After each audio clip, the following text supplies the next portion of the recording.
नमस्कार, आप देख रहे हैं यच भारत न्यूज। यच भारत न्यूज में आपका स्वागत है। सुल्तानपुर पहुंचे अयोध्या हनुमानगढ़ी के महंत राजू दास। 2024 के लिए किया ऐलान, जो भगवान कृष्ण की बनवाएगा मंदिर, हम लाएंगे उसको। अयोध्या हनुमानगढ़ी के महंत राजू दास कुड़वार के इब्राहिमपुर गांव पहुंचे। यहां वे भाजपा नेता मोंटी मिश्रा के यहाँ आयोजित छठी कार्यक्रम में शामिल हुए हैं। उन्होंने मीडिया में बड़ा बयान दिया है, अब तो अयोध्या हो गया, अयोध्या तो झांकी मथुरा काशी बाकी, जो भगवान कृष्ण की मंदिर बनवाएगा हम उसको लाएंगे।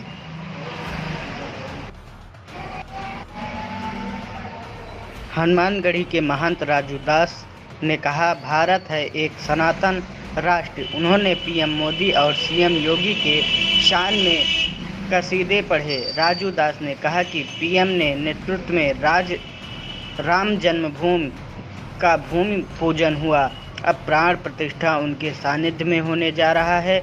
मोदी देश के एक सामान्य सेवक दास हैं, सेवक की भांति वो आ रहे हैं। राजू दास ने आगे कहा कि 22 जनवरी के बाद दुनिया के लिए एक अलग संदेश है। राम राज्य की जो कल्पना भीमराव अंबेडकर, राष्ट्रपिता महात्मा गांधी, चाहे जो भी पथ प्रदर्शक है, जो चाहते हैं भारत आगे बढ़े, वो भारत राम राज्य की और अग्रसर होने जा रहा है, क्योंकि भारत एक सनातन राष्ट्र है, किसी एक के भूमि का टुकड़ा नहीं है। यहाँ पर ऋषि मुनि महात्मा, सभी धर्म सभी मजहब के लोग खूब आनंद पूर्वक रहते हैं। वहीं राजू दास ने स्वामी प्रसाद मौर्य को लेकर मीडिया से कहा कि मुझको लगता है स्वामी प्रसाद मौर्य के मुंह में कैंसर हो गया है। कैंसर का एक ही इलाज है, मेरी बात को अन्यथा मत लेना। हम संविधान को मानते हैं, फिर भी मैं कह रहा हूँ, कैंसर एक ही इलाज जिस अंग में हो गया उसे काट देना चाहिए, तो उसके जीभ में कैंसर हो गया है।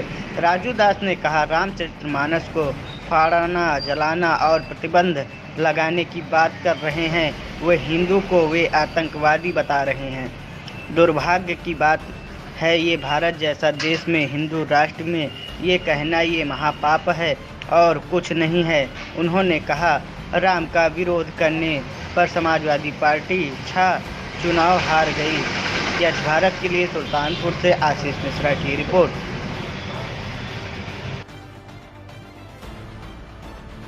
यहाँ पे आए, पहले तो मैं सभी माता के, छठी मैया के सभी भक्तों के लिए मैं मंगल कामना करता हूँ। भगवान सूर्य की कृपा निरंतर ऐसे ही बनी रहे और सूर्य जिस प्रकार से बिना भेदभाव के सबको अपना ऊर्जा देकर सभी को फलने फूलने का अधिकार भगवान सूर्य देते हैं, ऐसे मात्र शक्तियों को बार बार प्रणाम है। आज मोंटी भैया के सानिध्य में आना तो कल था, लेकिन मोंटी भैया से मैं निवेदन किया कि आज ही दर्शन हो जाए, तो आज यहाँ आने का अवसर मिला है। मैं मंगल कामना करता हूँ देश और दुनिया में रहने वाले सभी राम भक्तों के लिए, सभी सनातनियों के लिए।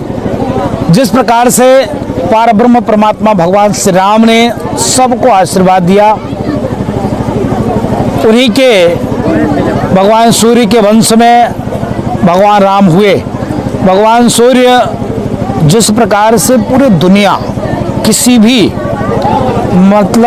भी प्रकार से भेदभाव नहीं, हर व्यक्ति उनके छाया में, उनके छाँव में, उनके धूप, उनके ऊर्जा के आनंद लेते हुए अपने जीवन को बढ़ाता है। ऐसे पारब्रह्म परमात्मा भगवान श्री राम इस सनातन धर्म संस्कृति और भारत देश में, हिंदुस्तान में, यहाँ पर हर एक व्यक्ति शांति पूर्वक, आनंद पूर्वक अपने जीवन का यापन करते हैं।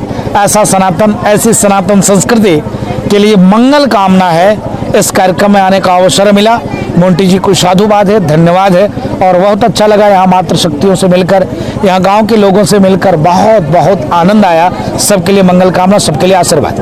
महाराज 22 जनवरी दीपोत्सव है, उस पर लोगों की बड़ी उम्मीदें हैं। देखिए, भारत एक हिंदू राष्ट्र था, हिंदू राष्ट्र है, हिंदू राष्ट्र रहेगा।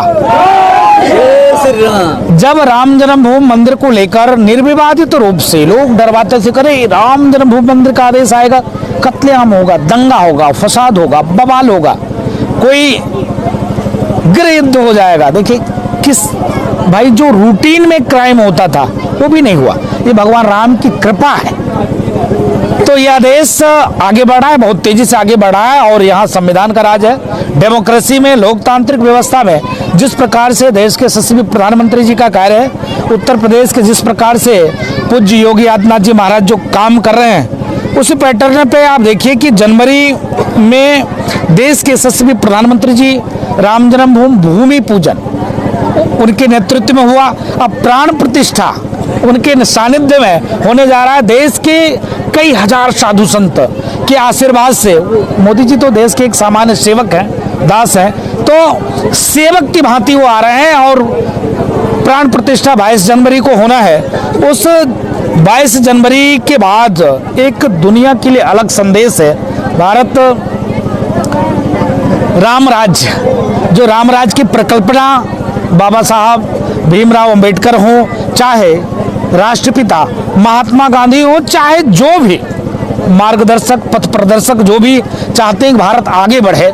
भारत एक सनातन राष्ट्र है, किसी एक ये भूमि का टुकड़ा नहीं है, ये एक सनातन राष्ट्र है। यहाँ पर ऋषि मुनि महात्मा, यहाँ पर सभी धर्म, सभी कौम, सभी मजहब के लोग खूब खूब आनंद पूर्वक रहते हैं। बाकी देशों में तो नाम ले लोगे तो सर धड़ से अलग हो जाता है, यहाँ तो सब एक साथ रहते हैं। तो भारत हिंदू राष्ट्र की ओर अग्रसर, राम राज की ओर अग्रसर।